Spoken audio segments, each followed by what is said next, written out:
नहीं है तो क्यों कि काम क्रोध लोभ मोह इनमें रस आता है। हमारे लोफर जो साथी हैं उन लोफरों के साथ में हमको मजा आती है। काम लोफर आके कमर तोड़ के जल जाता है, क्रोध आकर खून जला के चला जाता है, लोभ आकर बुद्धि भ्रष्ट कर देता है, मोह आकर विचलित कर देता है, अहंकार आकर एकदम अंधा कर देता है। उनकी दोस्ती अच्छी लगती है, लेकिन जो हमारे साथ रहता है उसके लिए तड़प नहीं है। बोलो, उसको पाना नहीं। ये सीख जाऊं वो सीख जाऊं, ऐसा बन जाऊं तब बनेगा, तब बिगड़ेगा मरेगा।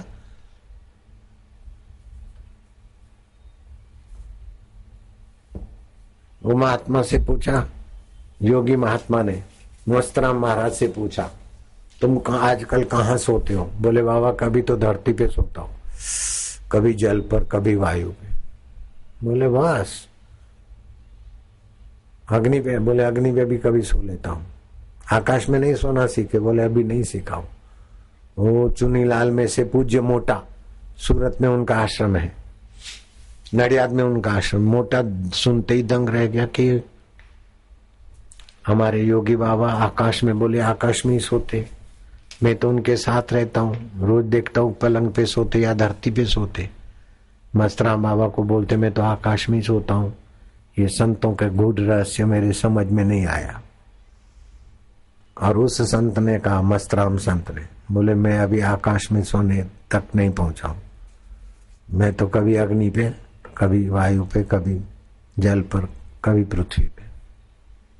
बोले अच्छा, ये चुनीलाल महाराज, ये चुनीलाल भाई, ये गांधी जी के स्वतंत्र सेना संग्रामी है। इनको उधर अहमदाबाद हाजी बंगला में आने जाने में तकलीफ होती, दूर हो। तुम्हारा यहाँ डाकोर के निकट हो तुम, नडियाद में रहते, नडियाद डाकोर नजीक है, ये तुम्हारे पास आया करेंगे, साधना में इनको मदद करना। ऐसा फिर चुनीलाल उधर जाते आते रहे। तो मस्तराम महाराज ने कहा चलो नर्मदा किनारे चलते। कुछ दिनों के बाद नर्मदा किनारे गए, किसी जगह में ठहरे, एकांत था। बोले जाओ नर्मदा जी का जल भर के आओ एक लोटा। वो कितना दूर, एक किनारे नर्मदा, उस किनारे गर्मी, तप्त बालू। लेकिन संत की सेवा तो भागशाली को मिलती है। गुरु की सेवा साधु जाने, गुरु सेवा क्या मूढ़ पिछाने। जो सेवा का ढोंग करते वे तो अपना सत्यानाश करते, जो सचमुच में सेवा करते वो तो अपना बेड़ा पार करते। तो लोटा भर के आए। अरे बोले लोटा भरने गए संत के लिए, जूता पहन के गया था? बोले हाँ महाराज। जब भाग जाओ, ढोल दो, ऐसे ही जाओ नंगे पैर। तो चुनीलाल समझ गया कि बाबा मेरी परीक्षा ले रहे। बोले कुछ भी होगा मैं बाबा की परीक्षा में पास होऊंगा। नंगे पैर गए, लोटा भर के आए। बोले नंगे पैर तो गए, भर के आए, लेकिन लोटा मांझा के ऐसे ही लाए? बोले ऐसे ही लाया। जाओ बेवकूफ कहेंगे, डोलो, मांझो, वहीं मांझना, वहीं से भर के आना। मांझा, फिर भर के आए। कितना, आधा पौना किलोमीटर नंगे पैर जाना फिर आना, भर के आए। बोले किनारे से भरा कि धारा के बीच में अंदर जाके भरा? बोले किनारे से भरा। बस ऐसा पानी लगता है हमको? दर्शन तो लेता है, भगवान का दर्शन लेना है, गुरु का दर्शन लेना है, और पानी भरना किनारे से, अंदर से भर के आओ, जाओ। वो अंदर गए, अंदर से भर के आए। ऐसा कई बार चक्कर कटवाया, लेकिन आखिर वो चुनीलाल सफल हो गए। मेरी उनसे मुलाकात हुई थी चुनीलाल से।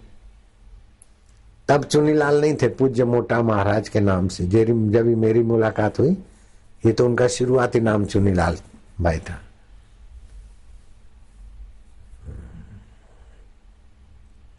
अच्छा, अभी तो दोपहर हो गया, भूख लगा होगा। जी महाराज। महाराज ने उधर सामने देखा तो एक लड़की आ रही। बाप रे, ये तो लड़की है, क्या है बाप रे, क्या उनकी चाल रिदम, क्या चांदी का थाल में व्यंजन भरकर, मानो उस व्यंजनों की सुवास ने हमारा मन मोह लिया। बस देखे तो मोटा देखते ही रह गए, नजर हटती नहीं। और कोई विकारी नजर नहीं, मोटा तो मोटा, मोटी ऊंची नजर थी।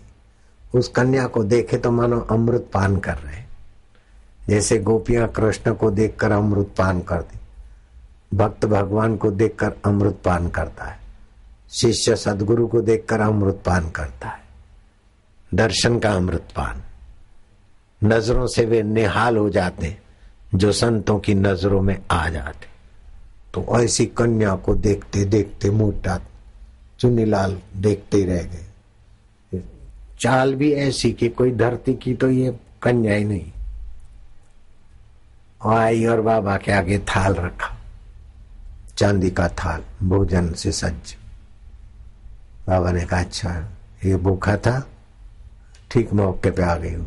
अच्छा, वो थाल रख के चली गई। चुन्नीलाल को बोला खा लो। चुन्नीलाल ने लिखा भोजन का स्वाद तो मैं वर्णन नहीं कर सकता हूं, बड़ा अद्भुत था। मेरे को भी ऐसा स्वाद कई बार मिला है, लेकिन वो कन्या नहीं लाई। मेरे गुरु ने उठाकर सेव दे दिया, कभी कुछ दे दिया। बाप रे क्या आनंद, क्या शांति, क्या विचार में बदलाव। ऐसा भोजन मैंने भी कई बार किया है। गुरु के हाथ से जब मिला ना, उस चीज में तो मैंने बहुत कुछ पाया। जो पीछे थे और आगे बैठने का अवसर मिला, हाथ ऊपर करो। देखो मैं आजकल बहुत चालाक हो गया हूं, है ना।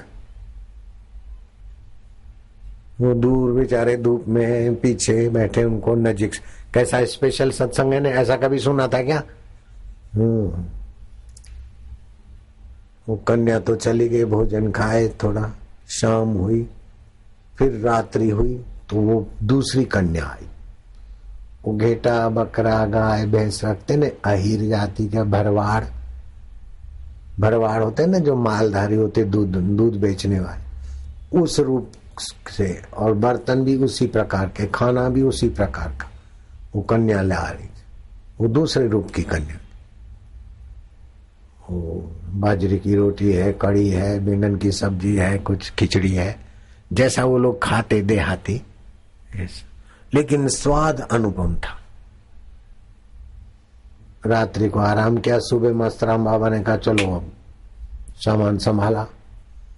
तो मैंने दोनों थाली, जो शाम को आई थी थाली, कांसे वांसे की शादी, और दोपहर को चांदी की, वो अपने सामान में हमने पैक किया। बाबा बोला एक तो भोजन खा गया, फिर दूसरा थाली भी खाना है क्या? थाली जिसकी उसको वापस देना चाहिए ना, थाली क्यों ले चलते? ऐसा करके बाबा ने 2-4 चटपटी सुना दी। मपतिया जाम जने 2-4, वो मस्तराम संत थे, उनके लिए गाली भी फलहारी होती है। चलो जिनकी छाल थाली थी उनको दे आवे। वो नर्मदा जी का जहाँ नीर बहता था, बोले दे दो, माता जी लाई थी, माता जी को दे दो। तब पता चला कि वो कन्या के रूप में नर्मदा माता आई थी। आहिर कन्या का रूप लेकर और देव कन्या का रूप लेकर वही नर्मदा जी आई थी। तो ऐसे दैविक शक्ति होती है कि अपने संकल्प से रूप बन जाए। जैसे रात्रि को आपके संकल्प से सपने में कितने रूप बन जाते, ये आपके आत्मा का वैभव है ना। ऐसे जिनके पास जोग सामर्थ्य है, उनका जागृत में भी हो सकता है। समझ रहे हैं? तो नर्मदा जी के हाथ का भोजन खाने को मिला।